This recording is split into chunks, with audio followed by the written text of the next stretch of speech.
Sering saya diceritain bapak. Mbak Dula itu anak ambek wong fase nemen-nemen itu ya rapati cocok. Senajan to majibno fase. Tak takok iki ngopo. Empuk nak ke fase darane wong awam untuk ganjaran. Mergo macane Quran gak fase. Padahal untuk ganjaran mergo seneng Quran.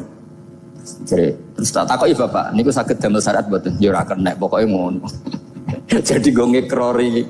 Artinya beliau ndak ingin lah gara-gara kita terlalu pakem tajwid kemudian nganggap siapa saja baca Quran salah kemudian tidak dapat pahala. Bisa saja hamalahum ala ayakra'ul Qur'an apa mahabbatuhum wa iskuhum wa kada wa kada. Jadi akhirnya saya jadi tahu, oke secara makhraj salah tapi iseknya benar, mahabbahnya benar, brontonya benar.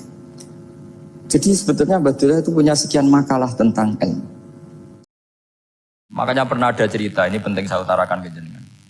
Ada orang kumpul kebo, singkat cerita, kumpul kebo lelaki sama perempuan. Suatu saat Nabi dikasih tahu sama tetangganya, ya Rasulullah, orang yang biasa kumpul kebo itu sekarang sudah nikah.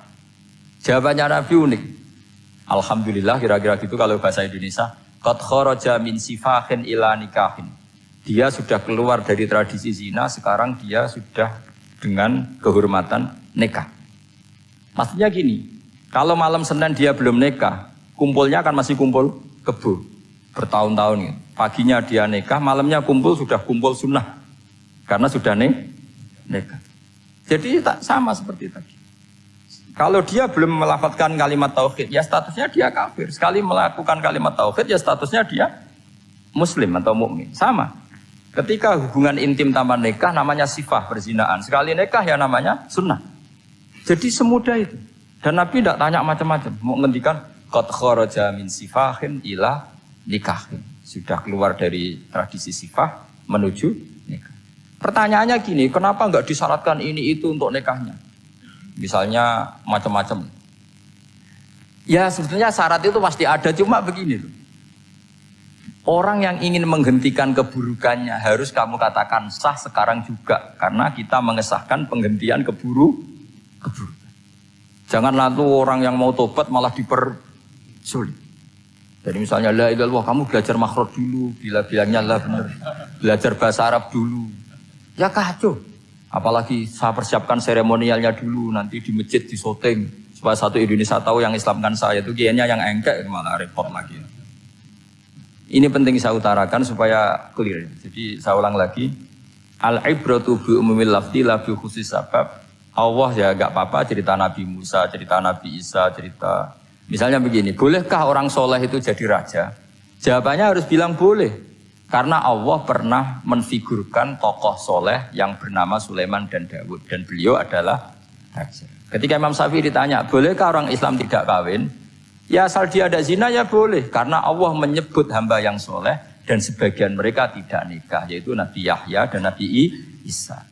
Yaitu wasayyida wa hasura wa nabiyya minas sholihin.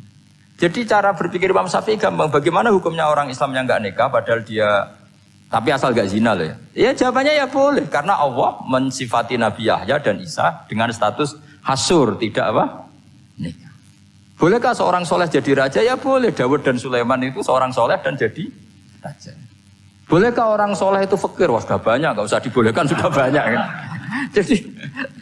Jadi gampang sekali Quran di depan ahlinya itu. Jadi kalau Imam Syafi'i ditanya, fa inna wa ta'ala dzakara abdan sholihan wa qala wa sayyida wa hasura wa nabiyyam minas sholihin. Ternyata ini orang dia ditanya, apakah boleh orang soleh itu jadi politikus, jadi pejabat? Ya boleh saja. Faqad ataina ala Ibrahim al-kitab wal hikmata wa atainahum mulkan azim. Jadi ini yang boleh bukan sekedar Ibrahim. Padahal di ayat itu tentang ala Ibrahim. Cara berpikir ya tadi, ternyata kesalehan tidak mengganggu jabatan. Ya tentu ya maksudnya untuk kesalehan juga. Sehingga agama ini gampang. Makanya kalau ada yang tanya, bagaimana perempuan punya aktivitas? Ya jawabannya asal kebenaran ya boleh. Allah cerita Bilqis dan itu raja perempuan. Di hadis banyak kecakapan Aisyah memimpin, macam-macam. Jadi gampang saja. Nah, kenapa sekarang banyak orang berdebat tentang Quran dan nyuwun sewu sampai pada level gontok-gontokan ekstrim? Karena mereka nggak mau belajar ulumul Quran. Kegiatannya debat, tukaran. Dan yang bingung kita, yang waras ngalah lah kira-kira gitu. Ini nggak pernah ngaji Quran, gegernya. Ya kacau. Ada ulumul Quran, itu yang namanya kitab Al-Itqan. Dan itu dibukukan oleh ulama. Dan gampang sekali. Pernah ya Sayyidina Umar ketika Futuhat. Futuhat, beliau sudah Futuhat itu mengalahkan musuh-musuh Islam yang memusuhi Islam. Perlu dicatat, musuh-musuh Islam yang memusuhi Islam. Karena kalau yang tidak memusuhi Islam nggak boleh dimusuhi juga. Ya. Singkat cerita ditanya, kenapa kita tidak tasakuran besar-besaran, kita kan sudah menang. Padahal disambut sedemikian rupa. Jawabnya Umar apa? Inna wa ta'ala qad ayyara qauman faqala adhabtum thayyibatikum fi hayatikumud dunya wastamta'tum biha. Allah itu mengkritik kelompok kaum yang dalam hidupnya itu foya-foya. Maka saya akan mengurangi foya-foya itu supaya saya menyisakan jatah foya-foya saya sampai di surga. Nanti orang kafir ketika dimasukkan neraka di antara taubehnya Allah. Taubeh itu ya semacam kayak disalahkan gitu. Adhabtum thayyibatikum fi hayatikumud dunya, jatah-jatah kenikmatan kamu, salah kamu habiskan di dunia. Sehingga kita harus pernah pas enak-enaknya tidur, tahajud, wiling-wilingan, ngurangi jatah. Sayyidah Aisyah tuh cantik sekali, tapi sudah turu mujur di depan Nabi tetap sholat. Kalau sampai istrinya tidak cantik saja, nggak pernah tahajud. Itu masalah besar. Itu Aisyah itu kenangannya Aisyah. Saya ini kurang cantiknya. Sampai Nabi kalau sholat digoda tidur di depannya, masyhur. Wa ana muqtaridotun. Saya tidur malang di depan Nabi. Nabi kalau berdiri sikilnya aku tak dojorno. Kalau Nabi mau sujud tak ingkretno. Nabi terus saja tahajud. Dan saya yakin itu sunnah, tidak ada yang niru itu. Aisyah loh, bukan yang Saudah, Aisyah. Di semua riwayat itu, kalau Saudah kan mungkin, wah pantesan Saudah kan gitu. Ini Aisyah. Terus ada cerita lagi, betapa Rasulullah memang Nabi betul. Aisyah itu istrinya paling cantik. Kan yang nyanyi cantik itu hanya Aisyah, Zainab sama Sofia. Kira-kira rivalnya itu. Yang rivalnya itu, kira-kira. Yang sebagian ya cantik tapi enggak sekelas ini. Rasulullah itu malam-malam keluar. Terus pikiran Aisyah, pasti ke sebagian rival saya. Doroh itu maru kalau coba. Dibuntuti sama Aisyah. Nabi enggak tahu kalau dibuntuti Aisyah. Ini hadis riwayat doa masuk kuburan.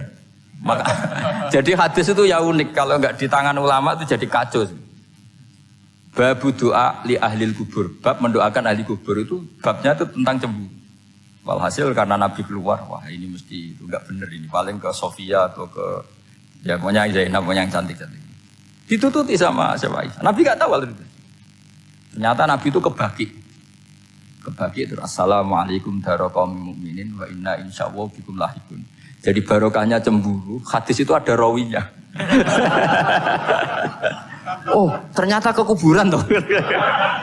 Itu sampai pulang, jadi hadis itu diriwayatkan Aisyah. Ghirtu itu cemburu, saya ini cemburu sama Nabi. Malam-malam keluar, tak tututi juga mau kuburan. Lah, sahabatnya tanya, muridnya Aisyah, lalu baca apa? Assalamualaikum warahmatullahi mu'minin wa inna insyaallah bikum lahikun. Kalau sampean kan enggak, dibuntuti tok bar tenan. Mesti barbaran. Jadi ini penting saya utarakan. Jadi cobalah ulumul Quran dikaji secara baik. Insya Allah nanti maknani Quran itu mudah. Karena memang sesuatu itu harus ada ilmu. Ya sesuatu itu harus ada ilmu. Banyak ulama itu nangis karena mudah memahami rahmat Allah. Abu Yazid Al-Bustami itu jadi wali bukan karena banyak wiridannya, enggak. Dia setiap makan itu memuji begini, ya Allah, engkau itu tidak butuh saya, tapi kenapa ngasih makan saya? Kalau majikan ngasih makan karyawannya kan supaya mau kerja. Semua kebaikan manusia itu pasti ada imbalannya.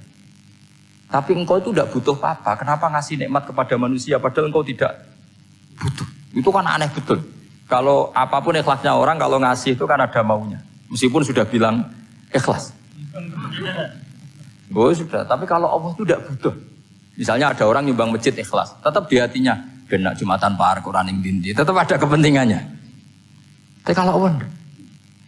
Sehingga cara mensifati Allah itu luar biasa. Makanya orang jadi wali itu diantara kata Rasulullah, Inna woha la yardu anil abdi idha akalal aklah fayahmaduhu alaiha au yashrubah syarbah fayahmaduhu alaiha. Allah itu sangat ridho. Orang jadi wali itu kan diridani Allah. Allah itu sangat ridho kalau seseorang makan, kemudian dia muji Allah.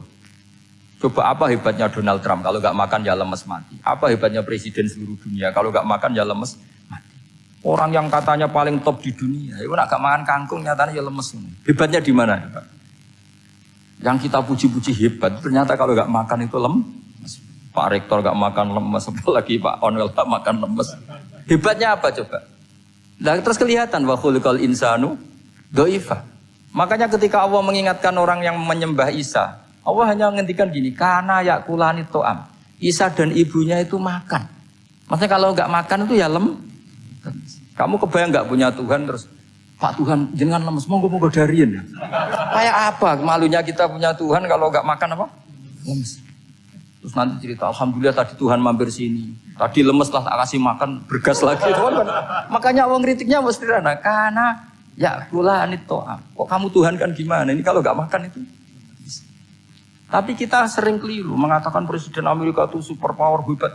Hebatnya di mana seorang manusia? Kalau nggak makan ya. Ini makanya Allah ngendikan wa khuliqal insanu dhaif. Sehingga banyak para wali itu dekat Allah ketika makan. Bukan apa karena tadi makannya itu enggak kayak sampai ada makan banyak lahap segala udah gitu.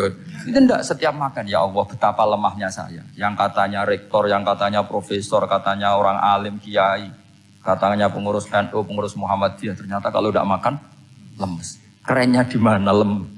Sehingga terus tawadu, terus macam-macam. Jadi ini penting. Jadi Allah mengingatkan manusia itu dengan makan. Makanya Nabi Rasulullah ngendikan Allah itu sangat ridho seseorang yang setiap makan muji Allah. Tapi sekarang orang makan itu banyak yang enggak menjiwai. Karena ada aturannya sebetulnya, ngunyahnya sampai sekian kali. Ya, tapi sekarang kan sudah ada seperti itu. Makanya sekarang wali sudah enggak banyak. Pendaftarnya juga sudah ada banyak. Apalagi orang-orang intelek itu sudah agak tertarik daftar wali. Memangnya kalau sudah jadi wali dapat uang, malah repot lagi kalau itu. Tapi ini saya cerita orisinilnya ilmu Quran. Ketika Allah mengkritik Isa itu hanya, ketika dituhankan maksudnya, itu hanya dengan kalimat kana yakulan itu Isa dan ibunya sama-sama makan. Dan ketika Allah memuja Rasulullah SAW dan para nabi, itu pujaannya itu aneh. Wa ma arsalna qablaka minal mursalin illa innahum la yakuluna ta'ama wa yamshuna fil aswaq. Saya tidak pernah menugaskan para rasul kecuali mereka itu ya makan dan jalan-jalan di pasar. Saya sampai sekarang hampir tiap minggu itu jalan-jalan ke pasar sama anak saya. Meskipun saya di Rembang Betul gede itu, tetap biasa jalan-jalan ke pasar. Karena apa? Kata Rasulullah Muhammad, Isa itu sampai dituhankan itu gara-gara jarang makan. Terus orang memitoskan macam-macam. Rasulullah itu kalau makan itu di depan umum, sering di luar rumah. Supaya kelihatan kalau beliau itu manusia. Jadi makannya Nabi adalah nafyun li uluhiyati. Perlu dicatat Nabi Muhammad jadi Nabi setelah dengan tanda kutip tragedi Isa dituhankan. Karena Rasulullah jadi Nabi setelah tragedi Isa dituhankan, maka sisi manusianya itu diperlihatkan. Sampai kalau makan tuh di depan umum. Tapi enggak marung di KFC, enggak ada dari wajah itu. Di depan umum. Nah, karena kepentingannya itu sehingga makannya Nabi ini ibadah yang luar biasa karena menunjukkan sisi kemanusiaan yang akan aman tidak akan dituhankan. Paham ya? Sama. Seperti kita misalnya kiai atau pejabat. Makan saja gak apa-apa. Tunjukkan kalau kita manusia. Kalau gak makan lemes. Dan kalau itu terus dalam hati kita, insya Allah kita orang yang mengimani wa khuliqal insanu dha'ifa. Betapa manusia itu lemah. Nah tapi kita sekarang enggak. Kalau kita jadi rektor enggak bisa mengendalikan satu kampus. Jadi kiai bisa mengendalikan umat. Pikirannya itu kayak Fir'aun.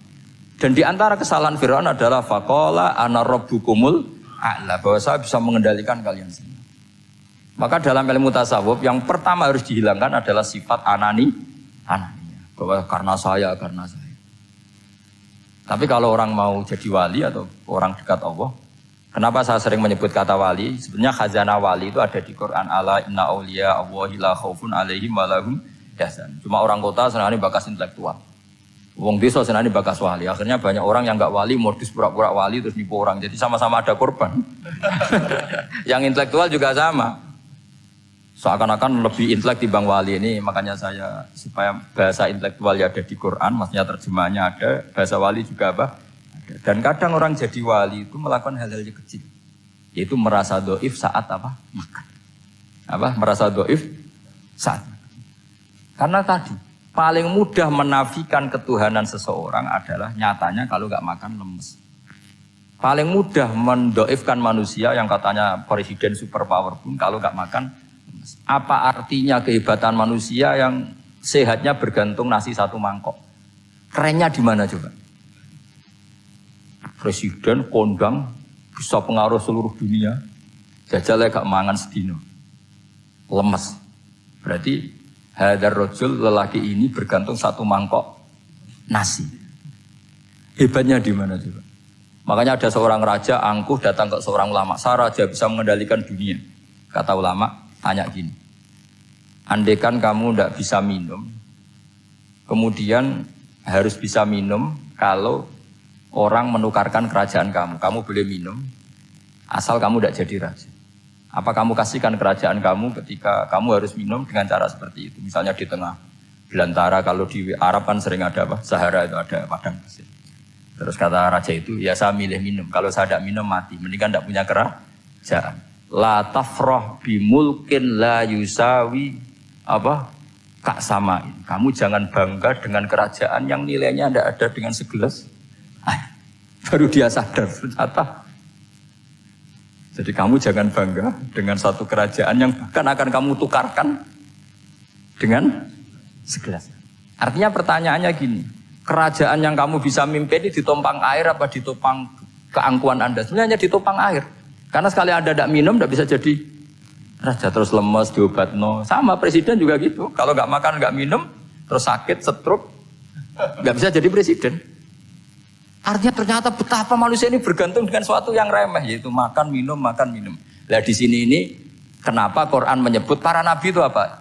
Illa innahum la ya'kuluna ta'ama wa yamshuna fil aswaq. Kalau kamu tidak memahami seperti ini kan terus kayak Quran kok ngomong hanya gini kok. Kayaknya kelasnya kok kayak gitu. Cara pandang tidak seperti itu. Paham ya? Terus kula niku sangat fanatik kalian yang namanya belajar. Karena niku sing kula anggap engkang ngilangi adab, ngilangi laknat. Kula beberapa kali terdikte oleh baca. Misalnya baca sistem geologi bumi. Niku zaman wonten likuifaksi teng Palu. Itu beberapa ahli geologi tanya saya, Pak Bahak, apa ada pembenarannya dalam Quran? Terus saya bilang, sampean baca ayat ini dengan kamus bahasa Arab yang dikarang orang sekuler, atau bila perlu yang dikarang orang Kristen, biar kamu tidak nganggep saya ini nyari pembenaran. Selama ini alhamdulillah kadang kamus Munjid itu terkenalnya itu dikarang orang non muslim, tapi kadang itu ada hikmahnya. Hikmahnya adalah, tapi saya bukan berarti menganjurkan belajar Munjid, ini ada hikmahnya adalah madatul kalimah itu dimaknai secara benar menurut objektivitas ilmu. Singkat cerita tak suruh nyari makna maro yamuru mauron. Jadi Allah ngendikan teng surat Tabarok, apa kamu merasa aman? Merasa aman setiap saat man fis sama ayyakhsifa bikumul ardo fa idza hiya tamur. Allah zat yang menguasai langit setiap saat bisa saja melumerkan bumi ini. Jadi melumerkan itu ya bahasa Arabnya tamur itu. Jadi Allah sudah mengingatkan bahwa potensi bumi ini memang likuifaksi karena di bawah ada magma, ada air, ada macam-macam. Kemudian potensi bumi ini juga dihantam oleh benda-benda langit. Sehingga Allah ngendikan innallaha yumsikus samawati wal ardo an tazula wala in zalata in amsakahuma min ahadin min ba'di. Jadi setiap saat mungkin meteor itu menghantam bumi, setiap saat mungkin Mars yang menghantam bumi. Sehingga kalau kita belajarnya itu geologi atau sistem galaksi, itu ketakutan kita ya pada likuifaksi, pada meteor yang jatuh, pada apa. Tapi kalau misalnya kita baca yang su'ul khotimah, ketakutan kita ya akan su'ul khotimah. Tapi terus kalau lihat berita TV corona, ya takutnya akan corona. Tapi setelah distatistikkan, misalnya belajar orang yang mati karena ngelindur, itu ya terus takut tidur, karena yang mati karena ngelindur itu juga banyak. Artinya apa? Membaca itu membentuk. Dan itu artinya belajar. Saya termasuk orang yang meskipun masih muda itu gak mati. Ini yang bedakan saya dengan Gus Nadir PD saya kalau masalah ngadepi mati. Karena bukan berarti saya mesti soleh, mesti husnul khotimah, ya enggak. Ada istilah mati yang menyenangkan dalam diri manusia, yaitu Nabi ngendikan Allahumma ahyini maka natil hayatu khairan li wa tawaffani maka natil wafatu khairan li. Sebagian doa Allahumma ij'alil hayata ziyadatan li fi kulli khairin wal mauta rahatan li min kulli syarrin. Jadi mati itu akhir dari maksiat saya atau akhir dari potensi maksiat saya. Sehingga kata Sohibul Hikam, kamu harus percaya diri bisa selamanya tidak maksiat lagi. Orang kan tanya, masa manusia tidak bisa maksiat lagi? Ya bisa saja kamu pas taat terus mati, berarti sudah tidak bisa maksiat. Jadi ulama itu melihat mati itu akhir dari segala maksiat atau potensi maksiat. Ya, di sini hebatnya lagi-lagi GNU itu. Bohong fasik gendong kayak apa, kalau mati saya ge, tonggone menang kabeh, saya ge menang kabeh. Sesuai kayak ini saya nih, kemudian buatan sakit maling, buatan sakit korupsi. Oh gede saya ini. Itu satu ilmu yang luar biasa. Meskipun ya tentu agak ngawur, tapi itu bagus. Secara ilmu bagus, karena al-maut adalah rohatun min kulli syarr. Lagi-lagi yang menyelamatkan itu illa aliman atau muta'aliman. Proses belajar mengajar. Saya baca banyak tentang halal haram dalam kitab Imam Ghazali itu, tak ulang berkali-kali. Saya tuh dulu ya gak paham, karena kitab paling susah di bab Imam Ghazali itu menurut saya kitabul halal wal haram. Termasuk bagaimana cara ngelola amwalus salatin yang terkenal korup, sementara menyumbang kamu sebagai jaizah, sebagai hadiah untuk para kiai atau untuk para guru. Itu perdebatannya ulama itu macam-macam. Ada yang bilang haram karena itu potensi haram, atau memang benar-benar haram. Ada yang bilang boleh. Karena kalau yang pakai kamu untuk kebaikan, kali dipakai mereka ruwet. Kebetulan yang partai ini lebih besar Mas Nadif. Ya alhamdulillah. Terus dikiaskan sama ghanimah. Lagi-lagi karena baca, saya itu pernah ditanya seorang dosen di Jogja. Gus, saya ini muslim mulai kecil dan saya peneliti, saya pernah sekolah di mana-mana. Yang ganjil dari saya tentang Islam itu satu, yaitu ghanimah. Kok kayak Islam tuh rampok gitu ya, perang sudah orang kafir tuh kalah, hartanya diambil gini-gini. Ya ghanimah. Terus saya memberi analogi, kalau ada garong ke kamu, bawa senpi, bawa pedang, terus kamu mengalahkan garong itu, alat-alat itu kamu kembalikan apa kamu sita? Ya saya sita, nanti dipakai garong lagi. Ya kira-kira seperti itu. Kalau dikembalikan ke orang kafir, berarti menjadi kekuatan kekafiran lagi, dan itu harbi. Dia baru nerima, lagi-lagi ini barokahnya baca. Makanya saya diminta sama sini, ya saya tentu faktor hormat. Karena bapak saya memang dulu ngaji sama Badullah. Mbah saya itu terkenal wali, yang bapaknya bapak. Itu kalau kesini nyifati Badullah pun satu. Nur isido mondok gini itu enggak apa-apa. Pondoknya elek lah, kiaimu wali. Zaman itu bapak itu di kamar kursi ya masih ada kakinya. Saya dulu sering dijak kesini sama bapak. Jadi mbah saya itu terkenal wali dulu. Jadi mbah saya itu tirakat terus sampai kapundhut itu poso terus. Kebetulan cucunya agak niru. Saya tidak niru itu karena itu Gus Zaki. Memang disuruh tidak niru. Kata mbak saya, kira usah tirakat. Terus tak tirakati aku. Itu jadi saya, Mbah Mun juga gitu. Kowe haram tirakat. Terus tak tirakati aku. Saya senang sekali. Tapi tua-tua kok mikir butuh. Nah, terus tirakati butuhku sopo. Jadi mulai jadi kiai betul Mas Nadif, saya ini sudah mulai mikir butuh. Karena saya ini termasuk orang yang kecelok alim yang nggak banyak orang menghormati karena sudah diramal sama mbah-mbah. Di dulu mbah saya Mbah Nur Sam itu, kakak saya itu SMP, SMA, kakak saya yang kedua juga SMP, SMA. Mbah saya itu Mbah Nur Sam itu, yang nganterkan bapak ketika mondok sini itu, yang ikrar karo Badullah wali Mbah Nur Sam, ahli tirakat, ahli puasa. Itu bilang, Nur, anak sing iki aja pondok, aja sekolahno. Sumben sing ngalim ku anak sing iki. Ketika saya hampir tamat SD sama mbah saya Tuban, mbah saya Naruan juga di Sabdo begitu. Singkat cerita saya mondok sarang. Mondok sarang pertama langsung dikenal Mbah Mun, anak kiai jadi langsung dikenal. Didoni macam-macam terus jadi wong alim juga ada yang ngelem. Biasa aja untuk dongane sepuh-sepuh. Ya sebenarnya saya agak kecewa ya, saya inginnya kan dianggap prestasi gitu, ternyata dianggap doanya orang-orang sepuh. Ya makanya kula niki iki ya rodok ya syukurlah sama Bang Mutamakin sama semuanya karena tadi, kenapa saya harus cerita ini? Quran sendiri mengakui bahwa orang soleh itu diantara aturannya adalah dzurriyyatam ba'duha min ba'd. Meskipun Allah bisa bikin orang soleh dari mana saja, tapi yang legitimit itu memang dzurriyyatan ba'duha min ba'd. Dan kata dzurriyyah itu tasmalu auladal inas, kata Ibnu Hajar al-Asqalani, memasukkan turunan yang dari ibu. Meskipun tentu secara wali nikah atau secara disiplin nasab dari ibu itu tidak ngefek.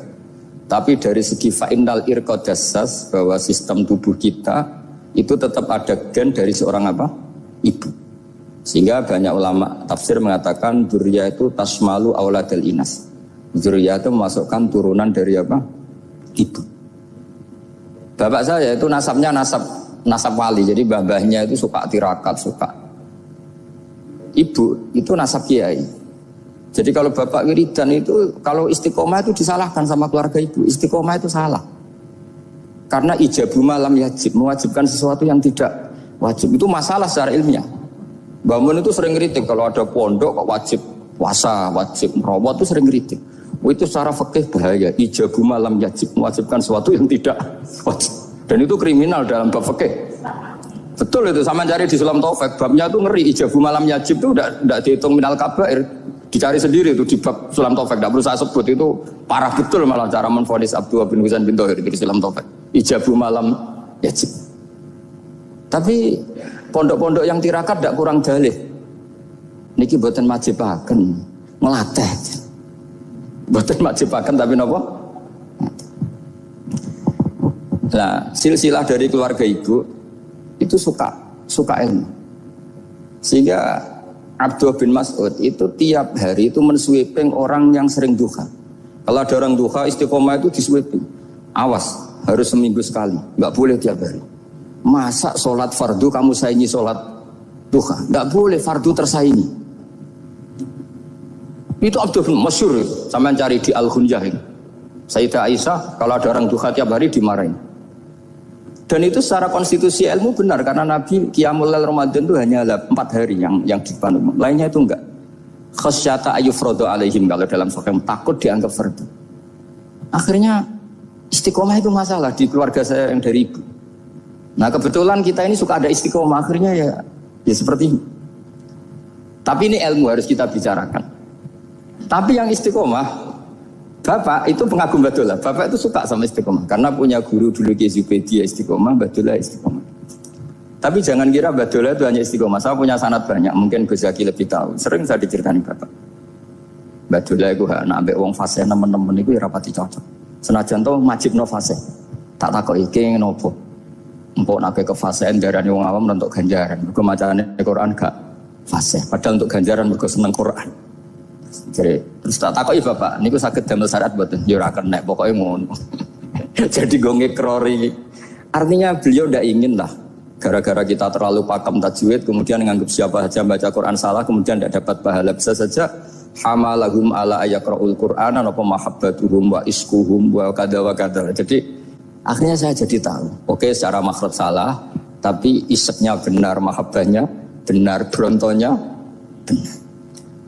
Jadi sebetulnya Badullah itu punya sekian makalah tentang ilmu. Hikam juga gitu. Nur nak cah santri ngaji Ihya itu jauh oleh. Saya nak ngaji Hikam mojo. Maksudnya beliau entah kalau setelah itu Badullah itu melarang siapa saja santri ngaji Hikam itu dilarangnya ada kelas tertentu untuk boleh ngaji Hikam. Nah kenapa saya cerita ini? Karena saya masih ingat betul di antara wasiatnya Mbah Mun itu. Sebab apa Fatihah kok ihdinas siratal mustaqim, bukan siratoka tapi siratal ladzina an'amta alaihim. Dawe Mbah Mun fa inna Allaha ta'ala la ya'kul wa la yashrab wa la yamkih wa la kadza wa kadza. Allah itu tidak makan, tidak minum, tidak tidur. Sehingga kita tidak bisa niru Allah. Tapi yang makan tidur itu manusia. Sehingga kalau ingin dekat Allah ya niru siratal ladzina, bukan siratoka.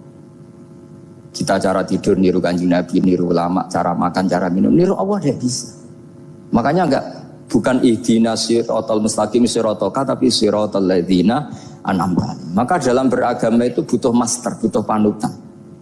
Ya tentu Mbah Mun oleh ngendikan pakai luwet orang-orang kuno. Cara Mbah Mun pakai cantolan. Maka saya punya makalah banyak dari Bapak, dari Mbah Mun, dari Mbah Zubair, dari sampai saya itu hafal sanad sampai Rasulullah SAW. Karena yang bisa mengawal ilmu itu sanad. Termasuk saya di sini bawa kitab Ar-Risalah Al-Qusairiyah. Nanti saya baca beberapa panutan kita. Di sini ada Abdul Qasim Al-Junaidi, ada Abu Yazid Al-Bustami, ada banyak ulama yang ditulis Ar-Risalah Al-Qusairiyah. Dan itu yang membentuk Imam Ghazali, kitab Ar-Risalah Al-Qusairiyah. Tapi sekarang kita ini tidak belajar lagi tentang tasawuf. Tasawuf itu Abdul Qasim Al-Junaidi jadi wali itu bukan wiridannya terlalu banyak, enggak. Beliau pernah bikin satu kalimat yang menjadikan Allah itu ridho. Kalimatnya begini, kalau malam beliau wiridan gini, ya Allah, kenapa engkau ngasih rezeki saya, padahal engkau tidak butuh saya. Kalimatnya sederhana. Kalau seorang majikan ngasih servis sama karyawannya, memang butuh pekerjaannya. Orang tua ke anak butuh kasih sayangnya. Tapi engkau ini zat yang tidak butuh saya, tidak butuh kita, ngapain ngasih? Jadi punya sisi betapa Allah itu luar biasa. Wong tidak butuh kok. Ngasih itu kan luar biasa. Jadi karena mensifati seperti itu Allah itu ridho. Itu luar biasa. Normalnya orang memberi itu kan, apalagi orang memberi kiai itu kacau sekali. 1.000 jaluk swarga. Salam template 1 juta wae jaluk apa? Swarga itu parah lagi. Nanti kalau enggak masuk surga tunda-tunda. Itu ngeri lagi itu. 1 juta minta apa? Surga. Sayyidina Ali itu diantara sebabnya beliau dekat Allah itu karena muamalahnya sama Allah itu benar. Di antara muamalah itu yang diriwayatkan di kitab Ar-Risalah Al-Qusairiyah adalah masyhur itu. Kafani izzan antakuna li rabban wa kafani fakhran an aku nalaka abdan. Tiap malam ya beritanya itu. Ya Allah, saya sungguh sangat mulia karena engkau yang jadi Tuhan. Coba kalau saya dituhani manusia yang mati atau dituhani siapa yang mati juga. Wa kafani fakhran an aku nalaka abdan. Saya ini bangga sekali karena jadi budak, menjadi hamba zat yang tidak mati. Jadi pakem-pakem yang menjadi masyrab kalau dalam bahasa tasawuf itu yang menjadikan wali. Sehingga yang dikatakan ibadah itu apa? Ma'rifatullah. Mengenali Allah secara benar. Jadi jangan kira wali-wali dulu terus terlalu istiqomah, ada juga. Mereka punya pakem yang menjadikan Allah itu ridho.